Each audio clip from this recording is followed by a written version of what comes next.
پاکستان اور IMF کے مذاکرات مثبت پیش رفت کے ساتھ مکمل۔ اسٹینڈ بائی ارینجمنٹ کے تحت پاکستان کو $1.1 ارب کی آخری قسط ملے گی۔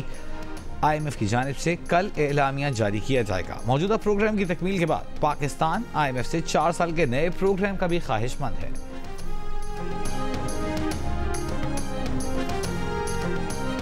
وزیر خزانہ اورنگ زیب سے چین کے سفیر جیانگ ڈونگ کی ملاقات، اقتصادی تعاون، باہمی تعلقات پر بات چیت۔ وزیر خزانہ کا سیف ڈپازٹ رول اوور کرنے پر چین کا شکریہ، کہا رول اوور اور کمرشل قرض سے پاکستان کی معیشت میں استحکام آیا۔ پاکستان کی ترقی و معاشی بحالی کے لیے سی پیک بہت اہم ہے۔ اور وزیر اعلیٰ پنجاب مریم نواز کی پاک فوج کے شہید لیفٹیننٹ کرنل سید کاشف علی اور شہید کیپٹن احمد بدر کے گھر آمد، اہل خانہ سے تعزیت کا اظہار کیا، کہا شہداء ہمارا فخر ہیں، شہداء کی ملک و قوم کے لیے قربانیاں رائیگاں نہیں جائیں گی۔ دورے کے موقع پر پرویز رشید اور وزیر اطلاعات مریم اورنگ زیب بھی وزیر اعلیٰ مریم نواز کے ہمراہ تھے۔ کچے کے ڈاکو نے خطرات مول لے کر بچوں کو پڑھانے کے لیے آنے والے استاد کو قتل کر دیا۔ اللہ رکھیو نندوانی بچوں کو پڑھانے کے لیے روز موٹر سائیکل پر ڈاکوں کے زیر اثر علاقے میں گاؤں نصراللہ بجرانی پہنچا کرتا تھا۔ حالیہ دنوں میں بے امنی بڑھنے پر اللہ رکھیو نندوانی نے بندوق رکھنا شروع کر دی تھی۔ اللہ رکھیو کی بندوق لے کر اسکول جانے کی ویڈیو وائرل ہوئی تھی۔ وزیر داخلہ سندھ ضیاء الانجار نے اللہ رکھیو کے قتل کا نوٹس لے کر DIG لاڑکانہ سے رپورٹ طلب کر لی۔ پولیس اور سیکیورٹی فورسز کے 250 سے زائد آپریشن اب تک ناکام ہو چکے ہیں۔ تیغانی، جاگیرانی، شر، بھیو، بھنگوال گینگ کے ڈاکو اب بھی کچے میں موجود ہیں۔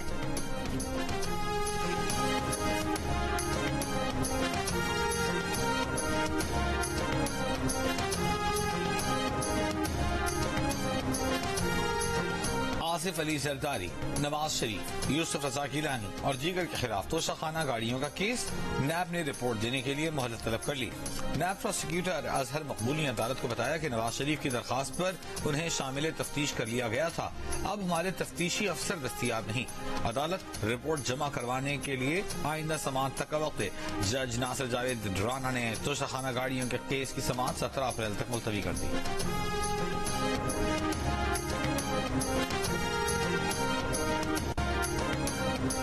سینٹ انتخابات کے لیے امیدواروں کے کاغذات نامزدگی کی اسکروٹنی آج بھی جاری۔ اسلام آباد سے ٹیکنوکریٹ کی نشست پر اسحاق ڈار اور جنرل نشست پر رانا محمود الحسن کے کاغذات منظور۔ پنجاب سے وفاقی وزیر داخلہ محسن نقوی کے کاغذات نامزدگی منظور۔ بلوچستان سے سینٹ کی 11 نشستوں پر مزید 10 امیدواروں کے کاغذات نامزدگی کی جانچ پڑتال مکمل۔ مجموعی طور پر سینٹ کی 48 نشستوں پر پولنگ 2 اپریل کو ہوگی۔ سندھ اور پنجاب میں 12-12، خیبر پختونخوا اور بلوچستان میں 11-11 نشستوں پر پولنگ ہوگی۔ اسلام آباد میں 2 نشستیں، جن میں سے ایک جنرل نشست اور ایک ٹیکنوکریٹ کی نشست شامل ہے۔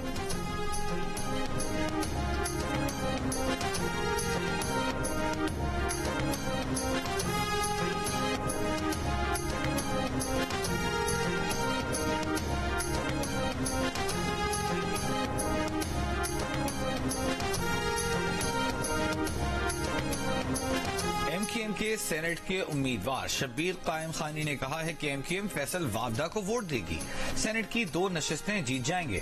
MKM مضبوط ہوئی ہے، ماضی میں مینڈیٹ چلایا گیا۔ سابق وفاقی وزیر فیصل وابدہ بولے ان کے اختلافات MKM لندن سے تھے، MKM پاکستان سے کوئی اختلاف نہیں۔ انقلاب لانے کے لیے ملکی سالمیت کو خطرے میں نہیں ڈالا جا سکتا، جسٹس سسٹم کے ذریعے بھی انقلاب لایا جا سکتا ہے۔ بانی PTI مزید پریشانیوں میں پھنستے دکھائی دے رہے ہیں۔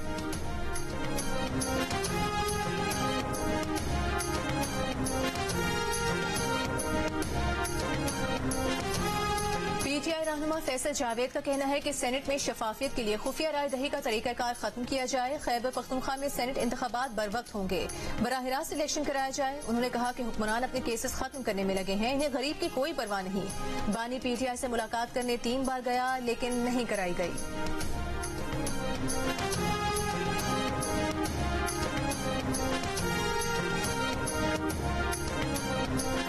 سابق وزیر اعظم شاہد خاقان عباسی نے کہا ہے کہ یہ حکومت جیسے بھی آئی ہے اس کے لیے دعا ہی کی جا سکتی ہے۔ یہ حکومت 20 سال بھی بیٹھی رہے کوئی کام نہیں کر سکے گی۔ اسی حکومت نے پچھلی بار نیب ترامیم کی تھیں جس سے 3-4 لوگوں نے فائدہ اٹھایا، ملک کو کوئی فائدہ نہیں ہوا۔